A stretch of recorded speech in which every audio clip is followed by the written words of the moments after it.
क्या होगा और क्या होने वाला। ये सवाल सुनकर बहुत सारे लोग हैरान होंगे कि ऐसा कैसे मुमकिन है। तो जनाब, रियल एस्टेट के लिए नया फंदा नए मंसूबों में तैयार है।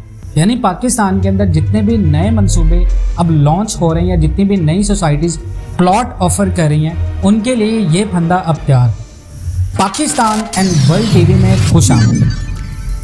रियल एस्टेट में इंस्टॉलमेंट्स पर किस्तों पर जितने भी मंसूबे हैं, उनके लिए पाकिस्तान की तारीख में 2008 के रियल एस्टेट क्रैश के बाद सबसे बुरा टाइम। उसकी बहुत सारी वजूहात हैं। जहां प्रॉपर्टी आम इंसान की पहुंच से बाहर हुई है, वहीं किस्तों वाली प्रॉपर्टी ज़मीन पर आ चुकी है। आपको बड़ी बड़ी सोसाइटीज़ के रेट्स, जहां पर आपने इन्वेस्टमेंट की थी, उस टाइम पे रेट आसमान से बातें कर रहे थे, वहीं आज पाकिस्तान के अंदर हाई इंटरेस्ट रेट, महंगाई की वजह से, पेट्रोल टैक्स की वजह से, हाई कंस्ट्रक्शन कॉस्ट की वजह से इंस्टॉलमेंट वाली तमाम तर जितनी भी प्रॉपर्टीज़ हैं, उनके रेट ज़मीन पर आ चुके हैं। पाकिस्तान की रियल एस्टेट मार्केट में ना तो आपको कोई ख़रीदार मिल रहा है और ना ही लोगों का इंटरेस्ट है। लोग मशवरा दे रहे हैं कि रियल एस्टेट से दूर रहें। सोशल मीडिया के ऊपर बहुत सारी नेगेटिव कैंपेन चल रही हैं कि रियल एस्टेट से दूर रहें। रियल एस्टेट से अच्छा है कि आप कोई अच्छी गाड़ी ख़रीद लें, आप किसी गाड़ी में इन्वेस्टमेंट कर लें, आप हर वो चीज़ में इन्वेस्टमेंट कर दें जिसकी रॉ मटेरियल पाकिस्तान में इंपोर्ट होती है।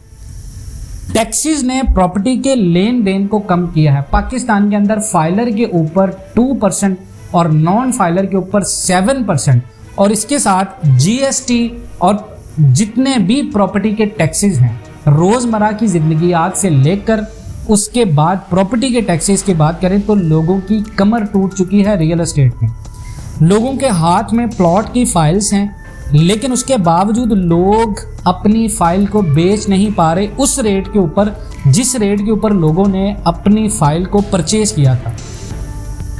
लेकिन नाज़रीन, जो अच्छी बात हुई है वो है लोगों को अकल। पाकिस्तान की रियल एस्टेट मार्केट में जिस तरह अब अकल आई है लोगों को, इस तरह पहले नहीं थी। पाकिस्तान के अंदर कारोबार, रियल एस्टेट के कारोबार के हवाले से, प्रॉपर्टी के कारोबार के हवाले से लोगों में शऊर पैदा हुआ है कि सिर्फ प्लॉट ही इन्वेस्टमेंट नहीं है। पाकिस्तान के अंदर पिछले 8 से 10 सालों में हर वो बंदा जिसने प्लॉट से पैसा कमाया, वो हर तीसरे बंदे के दिमाग में यही बात ठोस रहा था कि आपने प्लॉट में इन्वेस्टमेंट करनी है, प्लॉट में फ़ायदा, प्लॉट लेकर छोड़ दो कहीं पे या किस्तों पर प्लॉट ले लो, आने वाले वक्तों में ये प्लॉट महंगा हो जाएगा। लेकिन अब रियल एस्टेट का ट्रेंड काफ़ी हद तक कम हुआ है जब से पाकिस्तान के अंदर प्रॉपर्टी टैक्सेस और उसके बाद से पाकिस्तान के अंदर हुकूमत चेंज हुई है। पाकिस्तान की रियल एस्टेट मार्केट बिल्कुल नीचे आई है। महंगाई की शरह 37% क्रॉस करने के बाद जहाँ आम ज़िंदगी की ज़रूरियातें ज़िंदगी जितनी भी चीज़ें हैं, आप पेट्रोल की बात करें, डीजल की बात करें, जितनी भी ट्रांसपोर्टेशन कॉस्ट और उसके बाद raw material, cement, steel, bricks, सारी चीज़ें महंगी होने से रियल एस्टेट का ट्रेंड काफ़ी हद तक कम हुआ है। रोज़मर्रा ज़िंदगी की चीज़ें महंगी होने से एग्रीकल्चरल कंट्री को नुकसान हुआ है। देखें, पाकिस्तान एक एग्रीकल्चरल कंट्री है और उस कंट्री के ऊपर रियल एस्टेट हाउसिंग सोसाइटीज़ के धब्बे लगे और रियल एस्टेट हाउसिंग सोसाइटीज़ की वजह से रोज़मर्रा की ज़िंदगी चीज़ें महंगी हुई हैं। जो लोग सोसाइटियों में रहते हैं, उनको जो कॉस्ट पड़ती है रोज़मर्रा की ज़िंदगी की में, वो देही इलाकों में रहने वाले लोगों से ज़्यादा पड़ रही है।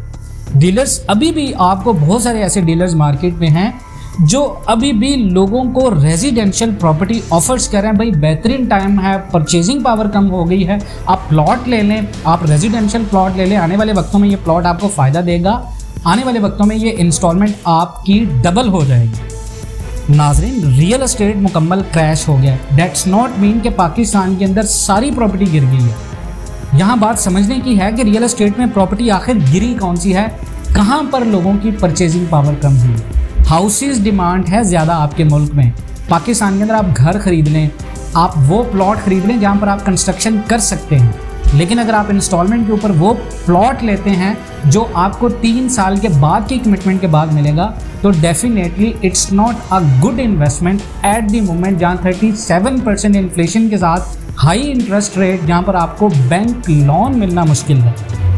रियल एस्टेट मुकम्मल क्रैश होने की वजह यह है कि बैंक लोन्स अप्रूव नहीं करें, बैंकों के पास आपका पैसा नहीं है, बैंकों के पास इतना ज़्यादा सरमाया नहीं है पाकिस्तान के अंदर। अब प्रॉपर्टी असल हालत में आई है। आपने DHA को देखा, आपने रावलपिंडी बहरिया को देखा, आपने कराची बहरिया को देखा, आपने सुरजानी टाउन को देखा, आपने नया नाजमाबाद देखें, जितने भी बड़े बड़े मंसूबे, लेक सिटी, अल कबीर टाउन, अल कबीर ऑर्चर्ड, अल जलील गार्डन, अल रहीम गार्डन, अल राजी गार्डन, SA गार्डन, उसके बाद Lahore smart city, capital smart city, बड़े बड़े मंसूबे, सेंट्रल पार्क हाउसिंग स्कीम, जितने भी पार्क एवेन्यू हाउसिंग सोसाइटी, बड़े बड़े मंसूबे जितने भी हैं पाकिस्तान के अंदर, लाहौर, रावलपिंडी, कराची, इस्लामाबाद, यहाँ पर इंस्टॉलमेंट के ऊपर Faisal Hills, Blue World City, installment के ऊपर जितने भी मंसूबे हैं वो अपनी असल हालत में हैं।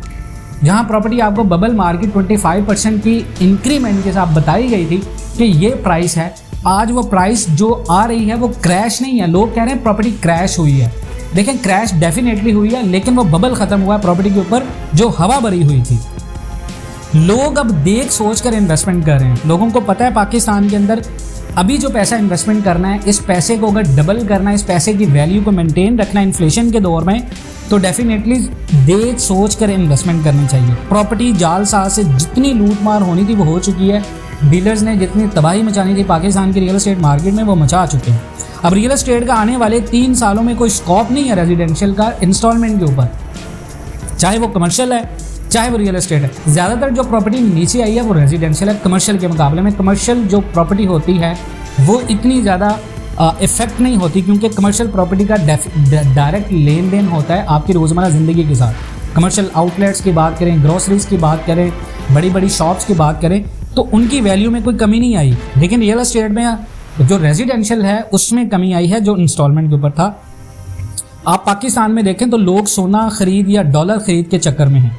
लोग चाह रहे हैं कि कुछ शॉर्ट टर्म इन्वेस्टमेंट मिले, क्यों पाकिस्तान के अंदर रियल एस्टेट मार्केट एक ऐसा तबका था जिसको शॉर्ट टर्म समझा जाता था कि अगर आज फाइल आपने 2 लाख की परचेज की है तो डेफिनेटली हो सकता है 3 माह में या कभी कभार 1 माह के अंदर आपकी फ़ाइल डबल हो जाती थी। लेकिन आज वो फाइल ऐसा नहीं है। लोग अब सोना खरीद या डॉलर खरीद के चक्कर में हैं कि ये 2 ऐसी इन्वेस्टमेंट हैं जो पाकिस्तान के अंदर राइज कर रही हैं। साइकोलॉजिकली लोगों के माइंड में ये चीज़ बैठ गई है और लोग प्रॉपर्टी में इन्वेस्टमेंट नहीं कर रहे। रियल एस्टेट में नुकसान ज़्यादा लोगों को हुआ है, मुनाफा कम लोगों को हुआ है। इवन डैट के मुल्क पाकिस्तान को बहुत नुकसान हुआ है। पाकिस्तान में रियल एस्टेट से बहुत ज़्यादा जहाँ पर फॉरेन इन्वेस्टमेंट आई है, वहीं वो फॉरेन इन्वेस्टमेंट बाहर भी गई है। जितने बड़े बड़े real estate mafia, real estate builders हैं, डेफिनेटली उनकी इन्वेस्टमेंट पाकिस्तान के अंदर नहीं होगी, वो पाकिस्तान से बाहर इन्वेस्टमेंट करेंगे। तो पाकिस्तान से बाहर इन्वेस्टमेंट के बाद आपकी इन्वेस्टमेंट जो पाकिस्तान की आई वो पाकिस्तान से बाहर गई मनी लॉन्ड्रिंग में, तो उसका पाकिस्तान को नुकसान हुआ। ओवरसीज़ तबका अब इन्वेस्टमेंट नहीं कर रहा पाकिस्तान में। ओवरसीज़ तबका जितना भी है वो बड़ा इन्वेस्टर होता है, डॉलर में इन्वेस्टमेंट होती है। तो प्रॉपर्टी इन्वेस्टमेंट लोगों की यही है कि ओवरसीज़ लोगों का पाकिस्तान के अंदर जब तक कोई भी उनकी मौजूदा हुकूमत या आने वाली हुकूमत पसंदीदा नहीं होगी, रियल एस्टेट तबका पाकिस्तान के अंदर प्रॉपर्टी मार्केट में पैसा नहीं फेंकेगा। तो वजह सिर्फ ये है, लोगों को एतमाद कम हुआ है रियल एस्टेट में, और इस एतमाद की बहाली के लिए बहुत सारी पॉलिसीज़ बनाने की ज़रूरत है, जिसमें टैक्स पॉलिसीज़ हैं, जिसमें स्टेटस पॉलिसीज़ हैं। किसी भी रियल एस्टेट सोसाइटीज़ के लिए रिक्वायरमेंट्स जो स्टैट्स होते हैं उनको बनाने की ज़रूरत है, तब जाकर पाकिस्तान का रियल एस्टेट 2 से 3 सालों के बाद अपने ट्रैक पे आएगा। लेकिन जिस तरह अभी क्रैश हुआ, इसको आने में वक्त लगेगा। तो अगर आप इन तमाम बातों से इत्तेफाक करते हैं, these are logical reason behind it, property के पीछे ये लॉजिकल रीजंस हैं कि पाकिस्तान के अंदर प्रॉपर्टी मार्केट डाउन है। अगर आप इन तमाम बातों से इत्तेफाक करते हैं, पाकिस्तान एंड वर्ल्ड टीवी पर नए हैं तो चैनल को सब्सक्राइब करें, हमारे फेसबुक और यूट्यूब चैनल को ज़रूर सब्सक्राइब करें। मिलते हैं नेक्स्ट वीडियोज़ में, तब तक के लिए अल्लाह हाफ़िज़।